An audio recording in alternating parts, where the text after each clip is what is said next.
My little brother shaved my head the night before prom. I thought he ruined my life until I learned what he'd saved me from. They say your life can change in a single night. Give this video a like and subscribe to this channel if you want even more entertaining and completely absorbing stories that can bring you back to life, no matter how bored you are. There will be plenty here to enjoy. Ready? Mine changed before sunrise. I woke to a cold breeze brushing against my scalp. At first, I thought my bedroom window had been left open. I reached up, expecting to sweep my thick chestnut curls away from my face. Instead, my fingertips slid across bare skin. I sat upright so fast I nearly fell off the bed. Hair. It was everywhere. Long strands covered my blanket, my pillow, even the floor beside my bed. For one frozen second, my brain refused to understand what my eyes were seeing. Then I screamed. The sound echoed through our entire house. Within moments, my mom burst into my room, followed by my dad, both looking terrified. What happened? I couldn't answer. I simply pointed toward my bed with trembling hands. My mother gasped. Oh, my God. My father looked like all the air had left his lungs. I stumbled into my bathroom. The girl staring back at me wasn't me anymore. My beautiful curls, the ones I'd spent years growing, were gone. Someone had shaved my head almost completely bald. I dropped to the floor sobbing. Tomorrow wasn't just another school day. It was prom. The biggest night of my senior year. I'd already bought the dress, the shoes, the jewelry. The photographer had been booked for weeks. Everything I'd imagined since freshman year disappeared in a matter of seconds. Then I heard footsteps behind me. Small footsteps. I turned. Standing in the doorway was my 10-year-old brother, Noah. He wore dinosaur pajamas and clutched a pair of electric clippers with both hands. His face was pale. His eyes were red from crying. Mom looked between us. Noah? He nodded once. I did it. Silence swallowed the room. Dad's voice came out barely above a whisper. Why? Noah didn't answer. Instead, he looked directly at me. I'm sorry. Those two words somehow hurt more than anything else. You ruined everything, I shouted. Tears streamed down my face. I hate you. His lower lip trembled. I know. Then he walked away. By breakfast, the entire house felt like a funeral. Nobody touched their food. Mom kept crying into her coffee. Dad paced around the kitchen without saying much. Noah sat quietly, coloring in one of his dinosaur books as if nothing had happened. That made me even angrier. How could he be drawing cartoons after destroying the most important day of my life? Finally, Dad pushed his chair back. Noah. The little boy looked up. You need to explain. He stared at his cereal bowl for a long moment. I couldn't let Ellie leave tonight. I slammed my fork down. What are you talking about? He shook his head. I can't tell you. Mom sighed. Honey, if there's something wrong, you have to tell us. Noah looked toward the window. They'll know, Dad frowned. Who? Again, silence. An hour later, my phone buzzed. Jason, my boyfriend. Morning, beautiful. Can't wait to see you tonight. Prom queen is going to look amazing. I stared at the screen. How was I supposed to answer? I finally sent him one photo. Just one. Within seconds, he called, Ellie? I couldn't speak. I'll be there in 5 minutes. Jason arrived looking genuinely shocked. When he saw my shaved head, he wrapped me in the biggest hug. I'm so sorry, I cried against his shoulder. I don't even know who I am anymore. He kissed my forehead. You could shave my head too, and I'd still take you. I laughed through tears. For the first time all morning, I felt like maybe everything wasn't completely ruined. But something strange happened. While Jason comforted me, Noah stood at the end of the hallway, watching him, not blinking. His expression wasn't angry. It wasn't jealous. It was fear. Real fear, Jason noticed. Hey, little man. Noah didn't answer. Instead, he whispered, Please, don't let her leave with him. Jason looked confused. What? You heard me. Mom immediately stepped in. No! That's enough! But Noah didn't move. He just kept staring at Jason. I had to shave her hair. Jason chuckled awkwardly. Buddy, that's not how you stop someone from going to prom. Noah's face didn't change. You don't understand. Dad crossed his arms. Then help us understand. Noah looked at every one of us, then quietly said, if Ellie leaves tonight, she won't come home? The room went completely silent. Jason laughed nervously. That's not funny. I wasn't joking. Something about Noah's voice made the hair stand up on the back of my neck. He sounded absolutely certain. Not like a scared kid, like someone stating a fact. Mom knelt beside him. Sweetheart, why do you think that? He looked at the floor. I saw something. What? I can't say. Why? They'll know. Dad exchanged another worried glance with Mom. They both assumed what I did. Our little brother had gotten himself tangled in one of those creepy internet horror videos. Kids had vivid imaginations. This had gone way too far. Dad gently took the clippers from Noah. You're grounded. Noah nodded. I know, no TV. Okay, no tablet. Okay, no friends. Okay. He accepted every punishment without arguing. That was unusual. Noah always argued. Always. Today he didn't care. Almost like being punished wasn't important anymore. Around noon, my best friend Madison came over carrying 3 shopping bags. She stopped the second she saw me. Oh, Ellie. She burst into tears. Within minutes, she was showing us expensive wigs she found online. We'll overnight one. It won't get here today. What about extensions? They won't work. A scarf? A beanie? A makeover? We threw out idea after idea. Nothing felt right. Eventually, Madison squeezed my hand. You know what? What? You could walk in there completely bald and still be the prettiest girl in that building. I smiled weakly. She always knew what to say. Across the room, Noah quietly whispered, Please don't. Madison frowned. What? He looked directly at me. Don't go tonight. His voice cracked. I've never been this scared. For the first time all day, I stopped feeling angry. Because Noah wasn't acting like a mischievous kid who'd played a prank. He looked terrified. Absolutely terrified. And somewhere deep inside, a tiny voice whispered something I didn't want to believe. What if he wasn't lying? The voice on the baby monitor. I barely slept that afternoon. Every time I closed my eyes, I saw Noah's face. Not the guilty expression of a kid caught doing something stupid, but genuine fear. The kind you can't fake. The kind that makes your stomach twist before your brain even understands why. I kept replaying his words. If Ellie leaves tonight, she won't come home. It sounded ridiculous. Impossible. Yet somehow, I couldn't shake it. Mom finally convinced me to eat something. The 4 of us sat around the kitchen table in complete silence. Even the ticking clock sounded loud. Dad finally cleared his throat. Noah. My little brother looked up. If you know something, now is the time. Noah stared into his bowl of macaroni. They said nobody would believe me. Mom frowned. Who said that? His shoulders stiffened. I can't tell you. Dad sighed. You keep saying that. I promised. You promised who? No answer.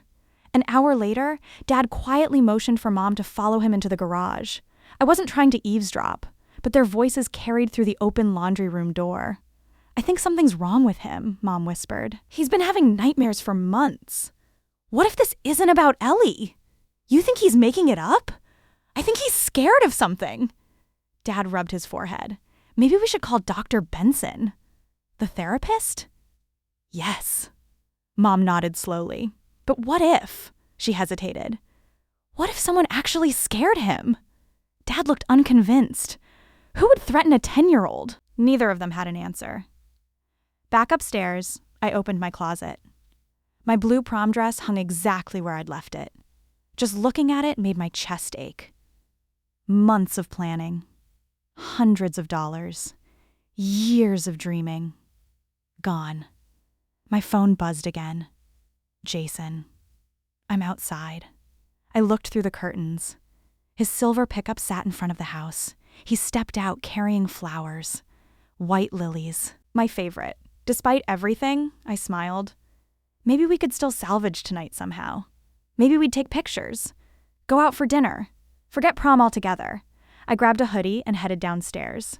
Noah was sitting on the staircase, waiting. You can't, I stopped.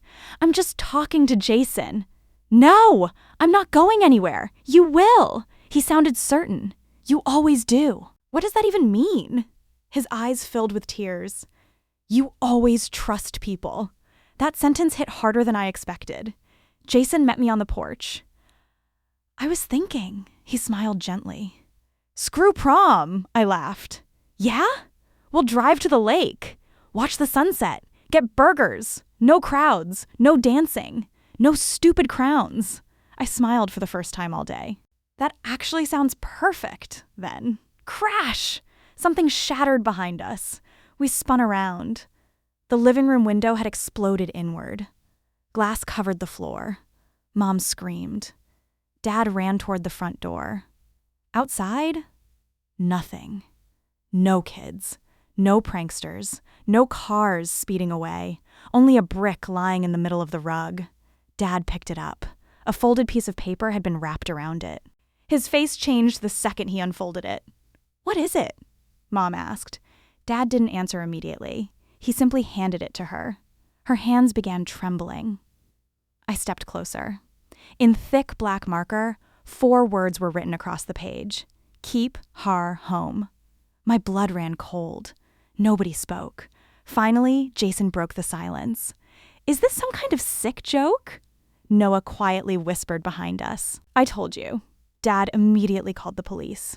2 officers arrived within 20 minutes. Officer Grant walked around the property while his partner photographed the broken window. Any enemies? Dad laughed bitterly. No. Anyone upset your daughter is going to prom? Not that we know of. The officer examined the note.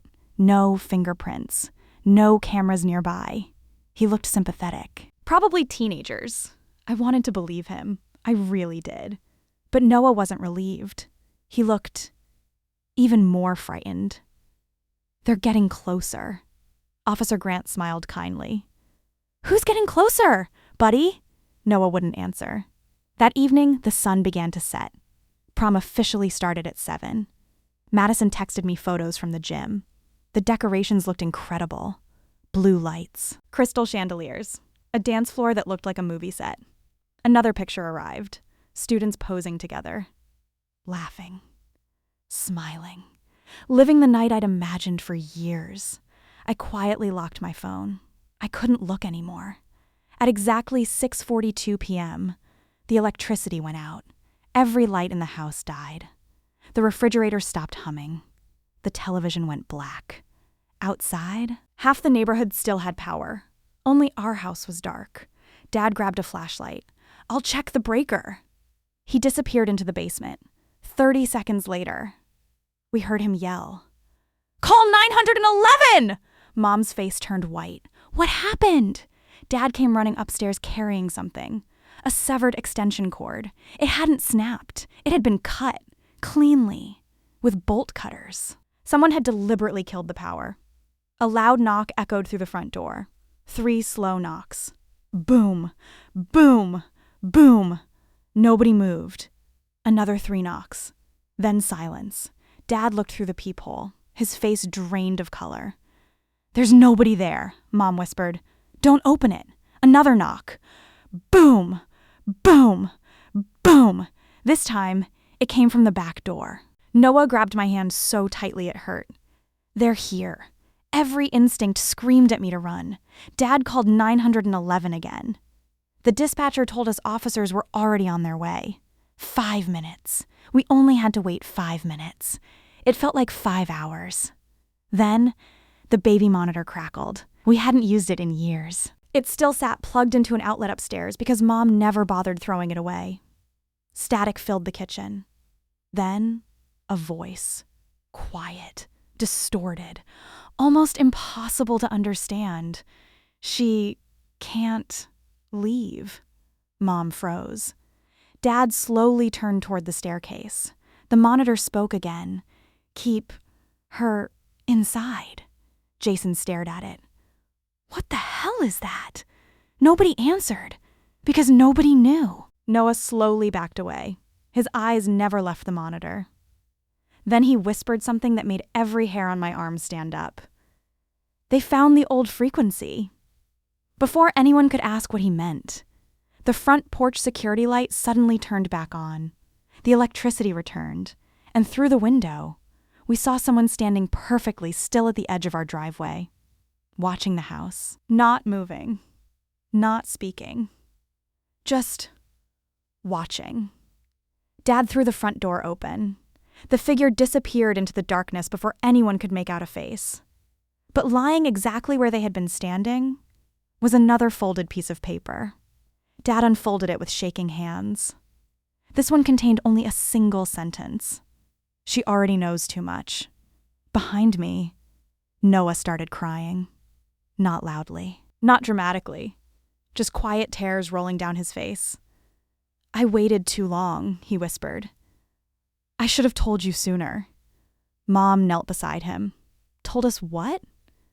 Noah looked at all of us, then took a deep breath, and finally said the words he'd been holding inside for months. It started the day I got lost in the woods. The truth Noah couldn't carry alone. No one spoke. The room was so quiet I could hear the grandfather clock ticking in the hallway. Noah wiped his eyes with the sleeve of his dinosaur pajamas. It started 3 months ago, he whispered. The day I got lost. Mom sat beside him, taking his trembling hand. Honey, tell us everything, he nodded. You remember when I disappeared during Grandpa's birthday picnic? Dad looked confused. You wandered off looking for salamanders. I wasn't looking for salamanders anymore. What were you doing? I heard people yelling. Every pair of eyes stayed fixed on him. I thought someone was hurt. His tiny voice shook as he continued. I followed the voices to an old hunting cabin. I looked through a broken window. What did you see? Dad asked. Noah swallowed hard. There were 2 men arguing. They had maps, pictures, and a bunch of phones. They kept talking about picking the perfect girl. A cold knot formed in my stomach. They were laughing. They said prom season made everything easier. Mom's hand flew over her mouth. They said everyone expected teenagers to disappear for a few hours. They talked about parties, cars, fake rides home. I got scared, so I ran. Did they see you? Dad asked. Noah slowly nodded. I stepped on a branch. They came outside. I hid under a fallen tree. They walked right past me. But one of them said, his voice cracked. If that kid talks, we'll deal with him later. I felt chills race down my spine. Dad immediately grabbed his phone. We're calling the police. Noah shook his head. I already did. Everyone stared at him. You what? I called from the emergency phone at school. You never told us. They didn't believe me. They thought I imagined it. I stopped talking. Mom hugged him tightly. You should have told us. I tried. His answer broke every heart in the room. You said I watched too many scary movies. She burst into tears. She remembered. Months earlier, Noah had tried telling us strange men were watching the woods. We'd laughed. We'd said he'd been dreaming. Now every memory felt different. But why shave my head? I finally asked. His eyes filled again. Because they weren't talking about just anybody. They had your picture. I stopped breathing. My picture? He nodded. I saw your yearbook photo. They knew your name. They said you'd be easy because everyone would think you were with your boyfriend. The room spun. Dad caught the edge of the kitchen counter before he fell. They said, Noah's voice became barely audible. Girls with perfect prom hair always take pictures outside. They knew where. They knew when. I didn't know how to stop you. So, he looked down at the floor. I made sure you wouldn't go. Everything inside me shattered. For months, I'd hated him. I'd blamed him. I'd wished he'd never touched those clippers. Yet every terrible thing he'd done because he loved me. I thought you'd hate me forever. He couldn't even look at me. But I'd rather have you hate me than lose you. Those words broke me. I dropped to my knees, pulled him into my arms, and cried harder than I ever had in my life. "I'm so sorry." Over and over. "I'm so sorry."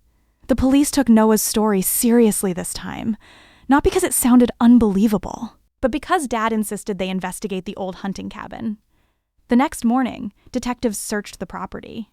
The cabin had been abandoned, but not empty.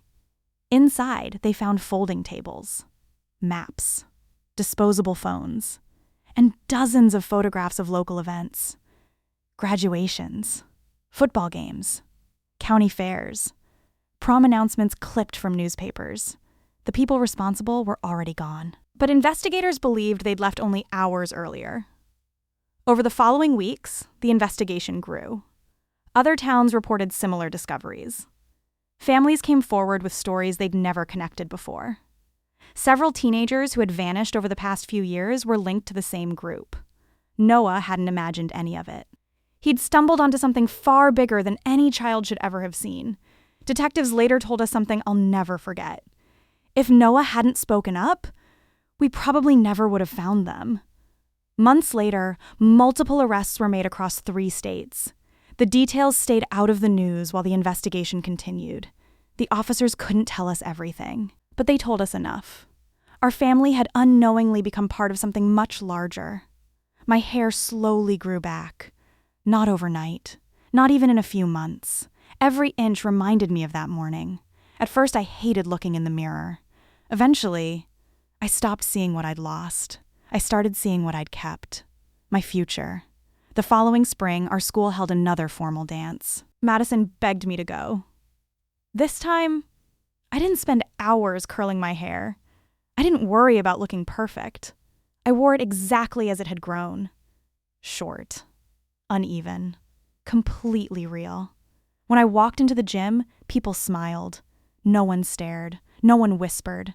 I realized something I'd been too afraid to believe. The people who truly cared about me had never cared about my hair at all. Near the end of the night, the principal announced an unexpected award. This year's Courage Award goes to someone who reminded all of us that bravery doesn't always look the way we expect. She called one name: Noah Carter. The entire gym erupted into applause. My little brother froze. He looked ready to run. I gently pushed him toward the stage. He accepted the plaque with both hands. When the applause finally quieted, he leaned into the microphone. "I don't think I'm brave," his voice echoed through the room. "I was just scared." He glanced toward me. "I love my sister. And sometimes, love makes you do things that don't make sense until later."